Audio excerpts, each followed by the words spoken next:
Hi friends, உங்களோட இந்த ஒரு ப்ரோக்ராம் மூலம் சந்திப்பது எனக்கு ரொம்ப சந்தோஷம். ஒரு வாழ்க்கைக்கு வேண்டிய ஒரு முக்கியமான சில கருத்துக்களை பகிர்ந்து கொள்கிறது எனக்கு ரொம்ப விருப்பம்.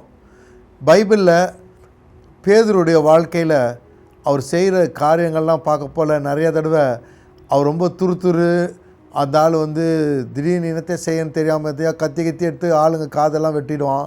இப்படின்னு கொஞ்சம் நம்ம அவரை கொஞ்சம் ஒரு மட்டமாகவே சில சமயம் சிலவங்க பேசி கேள்விப்பட்டிருக்கோம். ஆனால் எல்லாத்துலேயும் மறுபக்கம் பல பக்கங்கள் இருக்குல்ல. இந்த மனுஷனுடைய வாழ்க்கையில் நீங்கள் பார்க்குறதுலேருந்து நம்ம என்ன கற்றுக்கலாம் பாருங்கள். கற்றுக்க வேண்டிய காரியங்கள் எல்லார்ட்டையும் நிறைய நல்ல காரியம் இருக்குது. இவருடைய செய்கையிலிருந்து இன்றைக்கு நம்ம லைஃப்பில் என்ன அப்ளை ஆகும்? ஏதோ ஒரு கதை என்றைக்கோ நடந்த கதை அப்படின்னு இல்லை. இன்றைக்கி can I apply it? Yes, you can apply it. என்ன இந்த பேக்ரவுண்ட் உங்களுக்கு தெரியணும். இந்த பேக்ரவுண்ட் என்னென்னா, இயேசு அவனவர் ஒரு பெரிய கூட்டத்துக்கு மீட்டிங் நடத்தி பேசிக்கிட்டே இருக்கிறாரு. 3 நாள் ஆயிடுச்சு, சாப்பாடு சாப்பிடல எவனும். அப்போது இவங்களுக்கெல்லாம் சாப்பாடு கொடுக்கணும். என்ன பண்ணுறதுன்னா, சீசர்கள் என்ன சொல்கிறாங்க, இவ்வளோ பேருக்கு நமக்கு எங்கே காசு இல்லை, இவங்களுக்கு சாப்பாடும் கொடுக்க முடியாது, மரியாதையாக எல்லோரும் அவங்கவுங்க போய் சாப்பிட்டுங்கன்னு அனுப்பிச்சி விட்ருங்கப்பான்னு சொல்கிறான் ஒருத்தன். இப்போ பாருங்க அவங்களுடைய ஐடியா எளிமையாக அவங்க சொல்லிடுறாங்க, ப்ராப்ளமை நம்ம ஃபேஸே பண்ணுவானா, அவங்கவுங்க போய் சாப்பிட்டுக்கிட்டோன்னு. ஆனால் இயேசுவான என்ன சொல்கிறார், இல்லை உங்கள்கிட்ட என்னடா இருக்குது கையிலன்னு. அப்போது ஒரு சிறு பையன்ட்ட ஒரு டிஃபன் பாக்ஸில் வெந்தயம் இருக்குதுன்னாங்க. சரி கொடுங்க. உடனே அதை எடுத்து ஜெபம் பண்ணுறார். அது என்ன பெரிய சாப்பாடா, அத்தனை 1000 பேருக்கு ஒரு குழந்தையுடைய சின்ன டிஃபன் பாக்ஸில் 2 மீன் இருக்குது, அப்பம் இருக்குது, இதை வச்சு என்ன செய்ய முடியும், இல்லை கொடுங்க அப்படின்னு சொல்லி அதை எடுத்து ஆண்டவர் ஸ்தோத்திரம் பண்ணுறாரு. 5000 பேர் வெறும் ஆம்பளைகளும் பொம்பளைங்களும் பிள்ளைகளும் சேர்க்காம 5000 பேருக்கு அன்றைக்கி போஷித்தார். இது ஒரு பெரிய ஒரு செலிப்ரேஷனாக இருந்திருக்கலாம், சந்தோஷமாக இருந்திருக்கலாம், பெரிய சீசர்களுக்கெல்லாம் வியப்பாக இருந்திருக்கலாம். Also they can share the glory as a team. நம்ம இவ்வளோ இந்த காரியம் செஞ்சோம், எல்லாம் ரொம்ப சந்தோஷமாக இருக்கும். இது முடித்த உடனே ஆண்டவர் என்ன பண்ணுறாரு, எல்லோரையும் அனுப்பிட்டு சீசர்களுக்கு சொல்கிறாரு, நீங்கள் படகுல ஏறி அந்த பக்கம் போங்க, நான் சேர்றேன், பட் இப்போ நான் மலையில் போய் ஜபம் பண்ணிவிட்டு I will come and see youன்னு சொல்கிறார். ரைட். ஸோ இவங்க பயணம் பண்ணிவிட்டு போயிட்டுருக்குறாங்க. போயிட்டுருக்க போல் நடுக்கடலில் திடீர்னு ஒரு ஸ்டாம் வருது. அந்த ஸ்டாமில் இவங்கெல்லாம் மாட்டிக்கிட்டு கஷ்டப்படுறாங்க. அதில் என்னென்னா கான்ட்ரரி விண்ட், அப்படின்னா எதிர காற்று வேறு அடிக்குது. இதில் இவங்க என்ன பண்ண முடியும், மோட்ரு போட்டு கிடையாது, எல்லாம் காற்றையும் இதை நம்பி தான் போகணும். ஸோ இதில் ஒரு கஷ்டத்தில் சிக்கிட்டு இருக்கும் பொழுது ஆண்டவர் என்ன பண்ணுறாரு, இவர்களை தேடி வர்றார். இவர்களை எங்கே சந்திக்கிறாருன்னா, அந்த கடல்னு சொல்லுவாங்க, உண்மையான கடல் இல்லை, அது ஒரு லேக்கு. அந்த லேக்கு நடுவில் இவங்க போயிட்டுருக்க போல் ஆண்டவர் நடந்து வர்றார். என்னது, தண்ணீரில் நடந்து வர்றார். நடந்து வந்த உடனே இந்த பதஷ்டத்துலேயும் குழப்பத்துலேயும் பயத்துலேயும் இருக்கிறவனுக்கு கண்ணில் இவர் ஏசுன்னே தெரில, ஏதோ பேய் ஆவி வருதுன்னு பயப்படுறானுங்க. அப்போ ஆண்டவர் அவர் கிட்ட சொல்கிறார், அங்கே நான் தான், பயப்படாதுங்க, பி ஆஃப் குட் ஷேர்னா என்னென்னா, இந்த ஒரு குழப்பமும் பயத்தின் மத்தியில் சேஃபுல்லாக சந்தோஷமாக இருங்கன்றார். என்ன ஒரு க்ரீட்டிங் அது. சொல்லிவிட்டு நான் தான், வேறு யாரும் இல்லைன்றார். அப்பொழுது நமக்கு ரொம்ப இஷ்டமான பீட்டர் என்ன சொல்கிறாரு, ஆண்டவரே நீங்கள் தானா, நீங்களாக இருந்துச்சுன்னா என்னை கூப்பிடுங்க, நானும் நடந்து வரேன் உன்ன மாதிரியே கடல்லன்னு. அப்போ ஆண்டவர் கம்முன்னு கூப்பிட்றாரு, இவர் நடக்கிறார். இதுதான் நடந்து போகிறாரு. நடந்து பாதி தூரம் போயிட்டு ஒழுங்காக தான் போயிட்டு இருந்தார். போகிற உடனே திடீர்னு அலையை பார்த்து பயந்துடுறாரு, முங்க ஆரம்பிக்கிறாரு. அப்போ ஏசானவர் சொல்கிறாரு, ஏன் விசுவாசத்தில் நீ தளர்ந்து போயிட்டாப்பா சொல்லிவிட்டு கை கொடுத்து அவனை தூக்கி 2 பேரும் நடந்து திருப்பி படகுக்கு போகிறாங்க. இதுதான் அன்றைக்கி நடந்த ஒரு காரியம். இதிலிருந்து நம்ம லைஃப்பில் என்னங்க ஒரு 3 பாயிண்ட் உங்களோட நான் ஷேர் பண்ண போகிறேங்க. ஃபஸ்ட்டு என்னென்னா, நம்ம வாழ்க்கையில் எல்லாருக்கும் விசுவாசம் இருக்குது கடவுள் மேலே. Belief, I believe in Jesus. எல்லோரும் சொல்கிறோம், நானும் சொல்கிறேன், நீங்களும் சொல்கிறீங்க. பிலின்னு உள்ளத்துக்கு பிலீவ் மட்டும் வச்சுருந்தா போதாது, நம்ம நடைமுறையில் ஒரு ஸ்டெப் எடுக்கணும். அதுக்கு தான் இந்த நான் பேசுகிற ஒரு episodes step out in faith. இன்றைக்கி வாழ்க்கையில் நிறையா தடவை சிலவங்க அவங்க கம்ஃபர்ட் ஜோனில் இருக்கிறாங்க. சிம்பிளாக எடுத்துங்களேன், அப்பா அம்மா கிட்ட வளர்கிறோம், அப்பா அம்மா உதவி செய்கிறாங்க, சொந்தமாக ஏதோ ஒரு காரியத்தை செய்யணுன்றதுக்கு தைரியமே வராமல் சிறு பிள்ளையாக இருந்தால் பரவாயில்ல, ஆனால் பெரியவங்களாகிட்ட பிறகும் முயற்சி செய்கிறதுக்கு முடியல, தேங்கி இருக்கிறாங்க. ஆனால் வாயில் பெரிய காரியம்லாம் பேசி பேசி கவரப் பண்ணுவாங்க. ஆக மொத்தம் என்னென்னா, நீ அப்பா அம்மாவுக்கு நம்ம உதவி செய்யணும். நாளைக்கு அப்பா அம்மாட்ட காசு வாங்கிட்டு இருந்தது போதும், இப்போ நம்ம சம்பாதிக்கணும், நம்ம முன்னேறணும், நமக்கு ஒரு மனைவி, பிள்ளைகள், குடும்பம் இதெல்லாம் நடக்க போகுது. So I have to step out. அந்த போட்டில் சொகுசாக இருக்கிறோம், இதே போதும், இப்படியே போய் வாழ்க்கை ஓட்டிடலாம் நினைக்காதபடிக்கு நம்ம அடுத்த லெவல் போகணும். ஸோ இது ஒரு குடும்பத்தில் இருக்க ஒரு சூழ்நிலையை சொல்கிறேன். சில சமயம் வேலை செஞ்சிட்ருப்பாங்க, சிலவங்க பல வருஷம் வேலை செய்வாங்க. ஒரு தருணம், ஒரு பிஸ்னஸ் ஆப்பர்ச்சுனிட்டி வரும், அப்போது அதை பயன்படுத்திக்கிறதுக்கு முடியாது. சில சமயம் அந்த வேலையே விட்டுட்டு சொந்தமாக அவங்க ஒரு பிஸ்னஸ் தொடங்கணும். அந்த பிஸ்னஸ் ஓடுமா இல்லை நமக்கு லாஸ் ஆகிடுமா, இப்படிலாம் பயம் இருக்கும். அப்பவும் இதே அப்ளை ஆகுது. என்னென்னா, you have to step out in faith. ஆனால் ஒரு கம்ஃபர்ட் ஜோனை விட்டுட்டு போகும் போல் பயம் இருக்கும், ரொம்ப பயம் இருக்கும். ஏன்னா பயங்கள்னால் சந்தேகம் இருக்கும், அன்சர்டனிட்டி இருக்கும், ஃபியரு எல்லாம் வரும். ஸோ இந்த லைஃப்பில் பாருங்கள், டு ஸ்டெப் அவுட், உங்கள் போட்லேருந்து வெளியே தண்ணியில் கால் வைக்கணும். இதில் என்னன்னா, பாயிண்ட் 1 உங்களோட ஷேர் பண்ண வேண்டியது. பாயிண்ட் 1, யூ ஹாவ் டு ஃபெய்த்தில் மட்டும், இருதயத்தில் ஃபெய்த் வைச்சா போதாது, கால் எடுத்து வைக்கணும். You have to take some steps. Believe in God, I believe, hallelujah சொல்லிட்டு இருக்கலாம், தப்பு கிடையாது, அதெல்லாம் சொல்லணும். ஆனால் சொல்லிகிட்டே இருந்துட்டு ஒன்றுமே செய்யாமல் இருக்கக்கூடாது. You have to take some steps. அதில் தான் பைபிளில் பாருங்களேன், வெறும் விசுவாசம் இருந்தால் போதாது, கிரியை இருக்கணுன்றார். வெறும் விசுவாசம் இருக்குன்னா பத்தாது, உன் கிரியையை காமி, என்ன விசுவாசம் இருக்குதுன்னு, என்ன செஞ்சுருக்கிறேன்றார். இன்றைக்கி நம்முடைய லைஃப்பில் அந்த ஒரு ஃபெய்த்துன்றது ஒரு பெரிய இம்பார்ட்டண்ட் காரியம். அந்த ஃபெய்த்துனா, யூ ஹாவ் ட்ரீம், நீ ஒரு பெரிய இது ஆக போகிறோம், நல்ல ஒரு பெரிய ஆளாக மாற போகிறோம், ரைட், வெரி குட், அதுதான் என் ஃபெய்த்து, அதுதான் என் பிலீஃபு, இது நம்பிக்கை, எதிர்பார்ப்பு எல்லாம் நல்லது. அதுக்காக நீங்கள் என்ன பண்ணுறீங்க, இப்போ அதை அடையிறதுக்கு என்ன ட்ரைனிங் பண்ணுறோம், என்ன முயற்சி பண்ணுறோம், அதை நல்லா தேர்ச்சியாக செய்கிற ஆள்கிட்ட போய் நம்ம வேலை செஞ்சு வேலை கற்றுக்குறோமா, இல்லை அதுக்கு ஏதோ கோச்சிங்க்கு போகிறோமா, ஏதோ ஒரு ப்ரிப்பரேஷன் ஒன்று இருக்குங்க. ஒரு படம் இருந்துச்சு எங்கள் ஆஃபீஸில், எனக்கு முதுகு பின்னால் வச்சுருந்தேன் முந்தி. அது நல்லாயிருக்கும். எப்படின்னா, ஒரு ஆள் நல்லா பார்க்க நல்லா இருப்பார், ஒரு கோடாரி இருக்கும், மரம் வெட்டுற கோடாரி எடுத்து அப்படி தோளில் வச்சுருப்பார், பார்க்க ஸ்டைலாக இருப்பார். என்ன எழுதியிருக்கோன்னா, நாளைக்கு மரத்தை நான் வெட்டணும்னு இருந்தேன்னா இன்றைக்கி கோடாரியை நான் தீட்டணுன்றார்.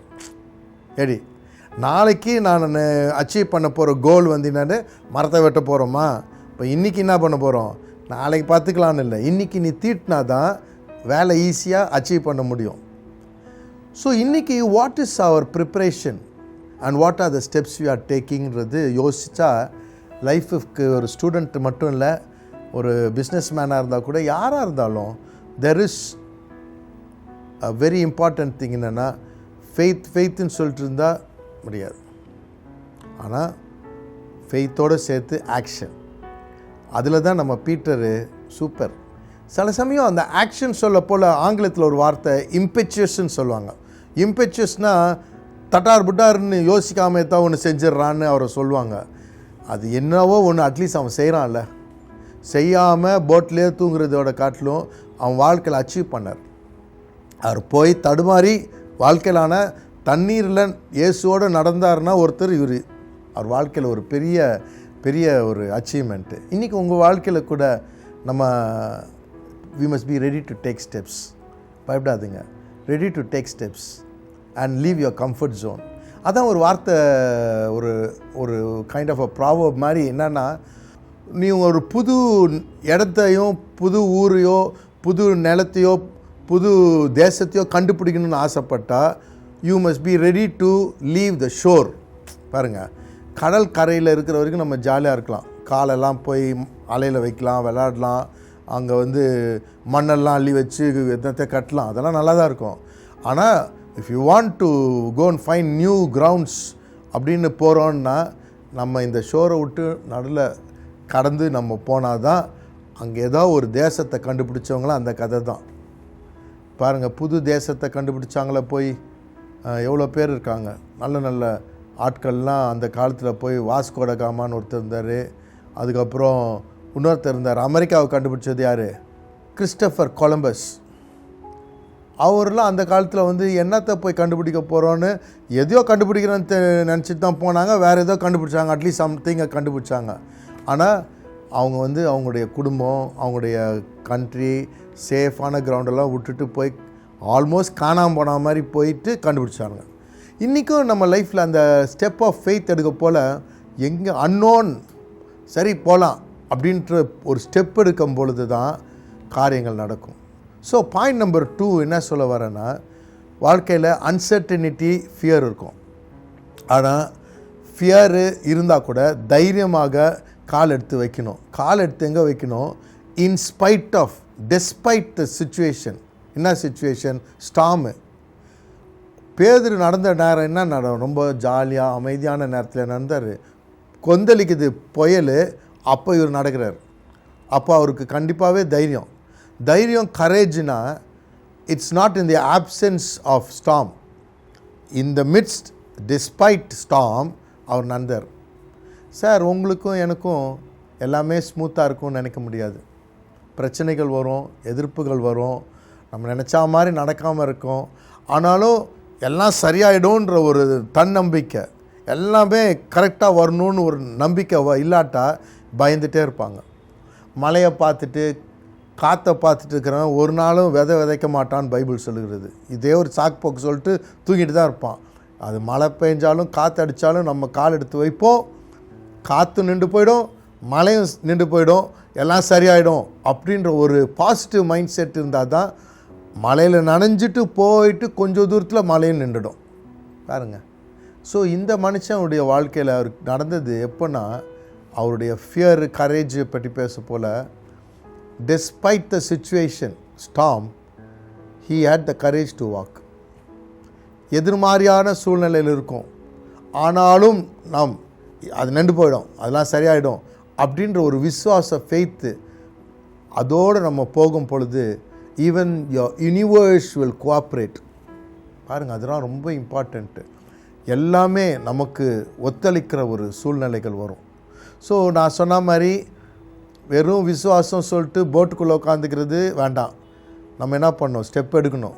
ரெண்டாவது, நம்ம ஸ்டெப் எடுக்கிறது எப்போன்னா, பயமும் ஸ்டாமே இல்லாத சமயம்னு இல்லை, அது ஒரு பக்கம் இருக்கும். அது இருந்தாலும் அதுக்கும் மீறி ஸ்டெப் எடுக்கணும். மூணாவது பாயிண்ட்டு, இந்த ஸ்டெப்புலாம் எடுக்கிறது எப்படி சார்? குடுத்தனமாக எடுக்கிறது. இன்னும் மூணாவது வந்து you have to trust beyond your self. உன்னுடைய பலனும் உன்னுடைய சாமர்த்தியமும் உன்னுடைய எக்ஸ்பீரியன்ஸுக்கெல்லாம் மிஞ்சி எல்லாத்துக்கும் மேலே கடவுள் மேலே இருக்கிற ஒரு நம்பிக்கை. அதுதான் வசனம் சொல்லுகிறது. அவருடைய பேர் எல் எலியான். இந்த எல் எலியான்ற பேர் ஆண்டவருக்கு பல பேரை வச்சு அவருடைய குணாதிசயங்களை விவரிக்கிறார்.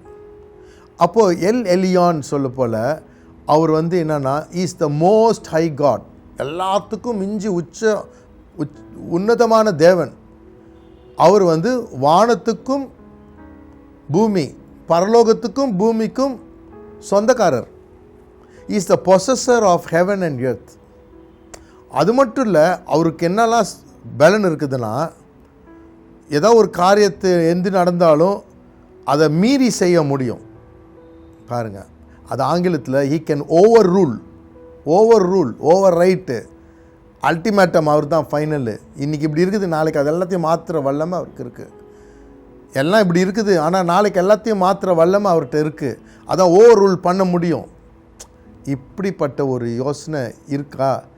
இப்படிப்பட்ட தேவன் மேலே விசுவாசம் வச்சுருந்தா தான் நாளைக்கு நேச்சராக இருக்கட்டும், எல்லாரும் சொல்லுவாங்க இப்படி அப்படின்னு, ஆனாலும் என் தேவன் எனக்காக வேலை செய்வார், என் தேவன் சொன்னால் நடக்கும், அடக்குவாருன்ற ஒரு தைரியம் இருந்தால் தான் நம்மளால் ஸ்டெப் எடுக்க முடியும். அந்த பேதுரு என்ன சொல்கிறாரு? ஆண்டவரே, நீங்கள் என்கிட்ட ஒரு வாட்டி என்னை கூப்பிடுங்க ஆண்டவரே, நான் வரேன்.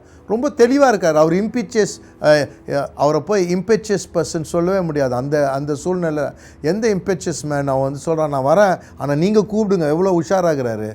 ஆண்டவர் ஒரு வார்த்தை சொல்லுங்கள், அந்த வார்த்தையில் நான் வந்துடுவேன்.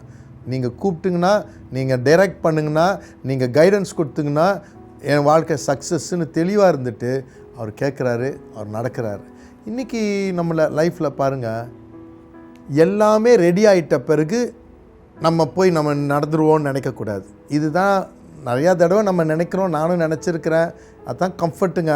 ஆனால் கம்ஃபர்ட்டே இல்லாத ஒரு சூழ்நிலைனா ஒன்றுமே ரெடியாக இல்லை, எல்லாம் எதிர்மாதிரியாக இருக்கும். ஆனால் தைரியமாக நடக்கும்னா யோதான் அந்த பாட்டுன்னு கூட நான் பாடினேன். அந்த பாட்டை கொஞ்சம் போடுறேன் உங்களுக்கு. வெள்ளம் புரண்டது, ஒரு தடையாக அது அமைந்தது. யோர்தானால் பிளந்தது, அதுபோல் நேரிடும் போல் அதிசயம். யோர்தானுன்னு ஒரு நதி இருந்துச்சுங்க. அந்த நதியை தாண்டி தான் இவங்க இந்த ஜனங்க போகணும், ஆண்டோடைய பிள்ளைங்க. அப்போ இவங்களுக்கு முன்னால் வந்து அந்த ஆசாரியர்கள் என்ன பண்ணுறாங்க, அந்த உடன்படிக்கை பெட்டி அதை சுமந்துட்டு போகணும். அப்போ ஆண்டவர் என்ன சொல்கிறார், இதை எப்படி கடந்துட்டு போகுது, தண்ணி புரண்டு ஓடுதேன்னா ஆண்டவர் சொல்கிறார், நீ வந்து கால் வை.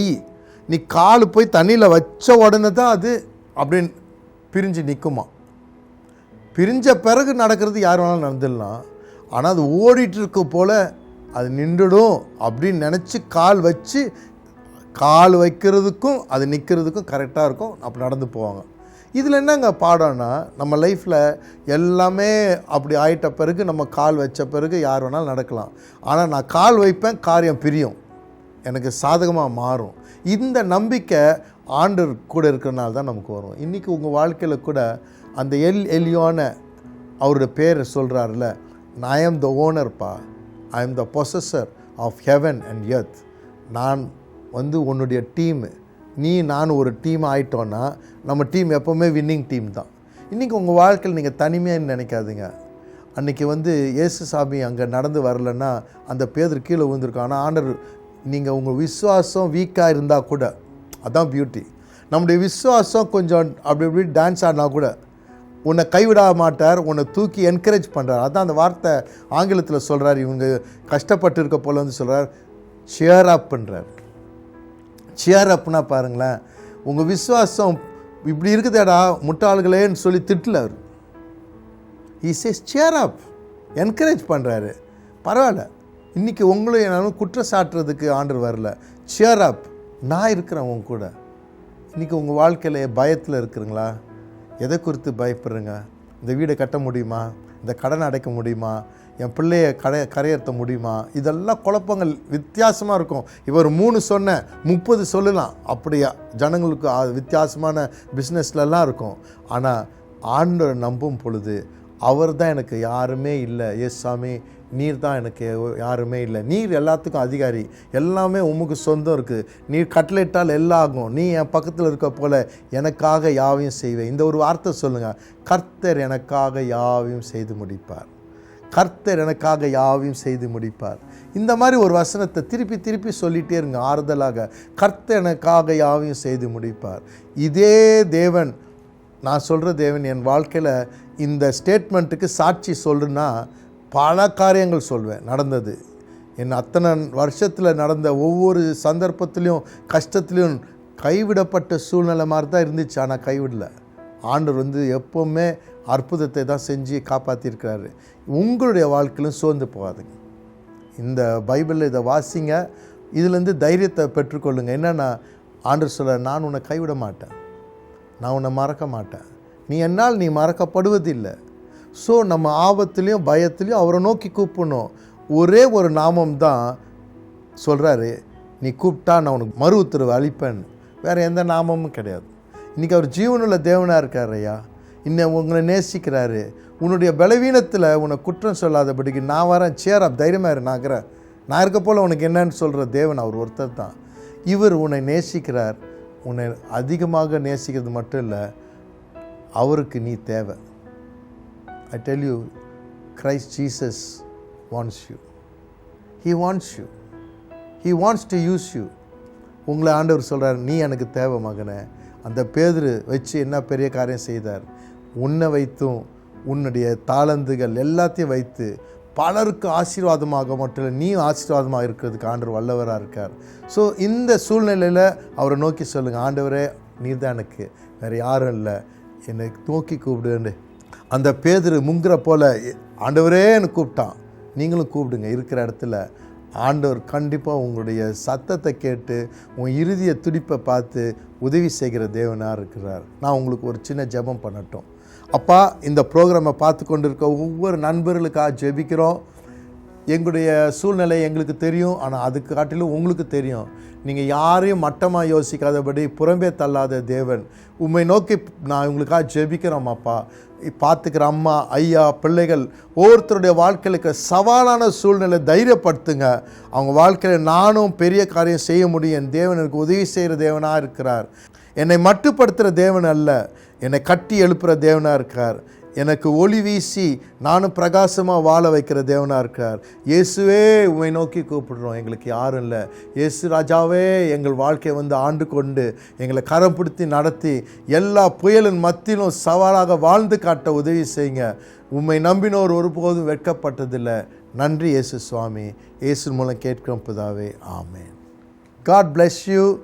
இந்த ப்ரோக்ராமை பார்த்த ஒவ்வொருவருக்கும் நீங்கள் உங்களுடைய ஃபீட்பேக்கை எங்களுக்கு தெரியப்படுத்தலாம். நீங்கள் பார்க்குறீங்களா, ஸ்க்ரீனில் பார்க்குற நம்பருக்கு உங்களுடைய டெக்ஸ்ட் பண்ணி நீங்கள் சொல்லலாம். அதே மாதிரி ஒவ்வொரு வாரமும் என்னுடைய செய்தி உங்களுக்கு வரணுன்னா என்னோடய வாட்ஸ்அப்பில் நீங்களும் பதிவு செய்யலாம். இதெல்லாம் எதுக்கு செய்கிறோன்னா, எல்லாருக்கும் என்கரேஜ்மெண்ட் தேவை. நம்ம போகிறோம் லைஃப்பில் போகிற ஜேர்னியில் நமக்கு ஒரு என்கரேஜ்மெண்ட் தேவை. So we trust you will be encouraged and you will live your life, full life to the fullest potential. God bless you. God bless you.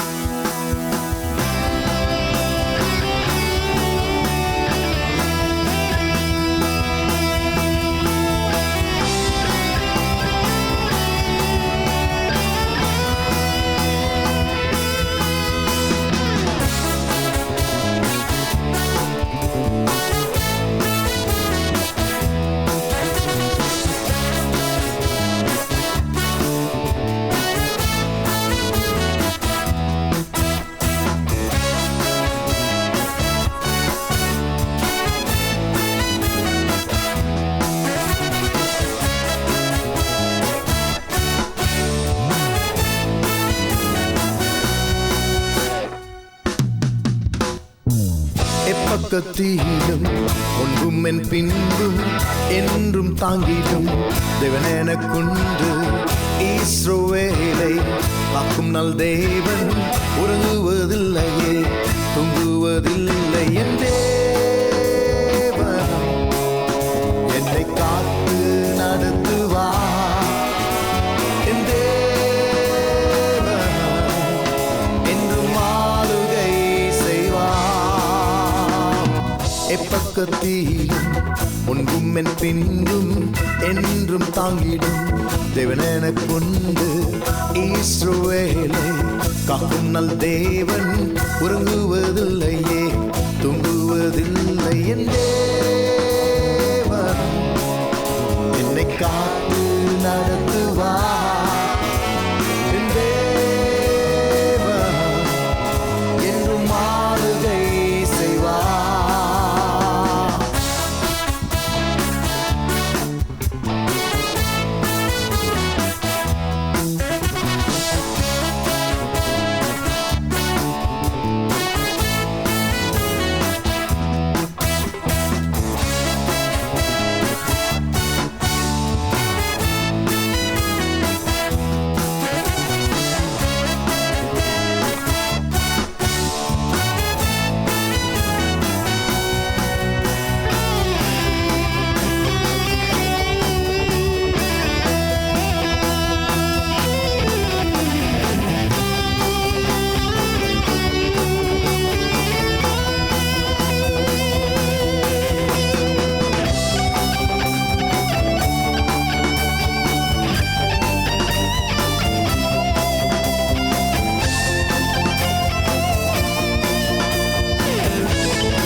பயப்படாதே, கர்த்தர் உன்னோடு இருக்கும்போது கவலையே இல்லை.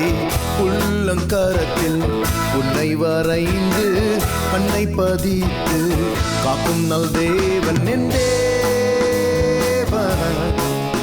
என்னை காத்து நடத்துவார் என் தேவன். என்றும் ஆளுகை செய்வார். பயப்படாதே, கர்த்தர் உன்னோடு இருக்கும்போது கவலையே இல்லை. உள்ளங்கரத்தில் உன்னை வரைந்து கண்ணை பதித்து காக்கும் நல் தேவன் என் தேவன். என்னை காத்து நடத்துவார் என் தேவன். என்றும்